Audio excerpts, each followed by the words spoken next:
Hey, salut tout le monde, c'est Cri. Aujourd'hui on se retrouve sur mon bureau pour un petit tuto comment booster, comment régler Fraps correctement pour ne pas laguer sur les jeux et tout ça, etc. Donc, alors on va voir fenêtre. Donc vous arrivez normalement sur général. Si vous voulez enregistrer votre bureau, mettez moniteur et desktop, c'est ça en gros. Ça va enregistrer tout votre ordinateur. Et ça fera minimiser, c'est-à-dire quand vous le lancez, il sera en petit. Donc c'est préférable comme ça. Donc après dans les FPS, le reste vous ne touchez pas. Donc, vous laissez sur FPS. Ensuite ça vous n'avez pas besoin. Vous touchez juste FPS. Et dans les overlays. Alors qu'est-ce que c'est? C'est juste pour savoir quel niveau de FPS vous êtes. Moi je ne l'ai pas mis parce que c'est inutile. Puis on les voit dans la vidéo, c'est pas très beau. Donc j'ai fait hide overlay.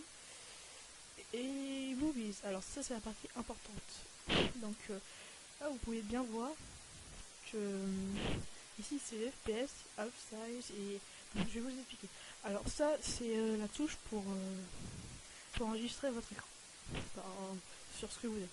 Ensuite, les FPS que vous voyez là, ça dépend sur la performance de votre ordinateur. Par exemple moi mon ordi il n'est pas très puissant. Je préfère prendre 16 FPS parce que c'est une qualité assez basse mais qui reste assez moyenne. Et half size ça permet de faire des vidéos pas très HD mais au moins un peu de qualité comme celle-là. Et maintenant pour les sound capture settings, bon voilà, un record de Vista Sound, j'espère que vous avez compris. Pour moi c'est en Vista, ça enregistre les sons de n'importe quoi sans qu'il soit sur mon ordi. Et record external input, ça veut dire que vous enregistrez par exemple votre micro. Moi c'est Stereomix, normalement c'était le microphone mais j'ai réglé sur ça. Ensuite là, hide mouse cursor une vidéo, ça veut dire que quand vous activez cette option là, on ne voit plus votre souris. Donc, pendant les tutos c'est pas très recommandé. Ensuite le reste, faut pas cocher. Screenshot, ça permet de faire des captures d'écran. Donc moi c'est F10, vous mettez ce que vous voulez. Et j'ai mis en JPG parce que c'est le format habituel que tout le monde a pour les captures d'écran. Et puis après ça, ouais, on s'en fout, tu vois.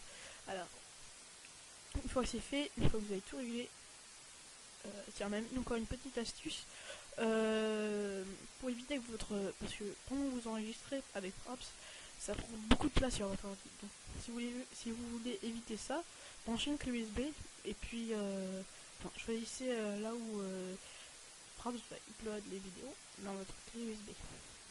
Donc après, ça vous rend encore un peu moins de lag. Puis donc c'est tout pour ce moment.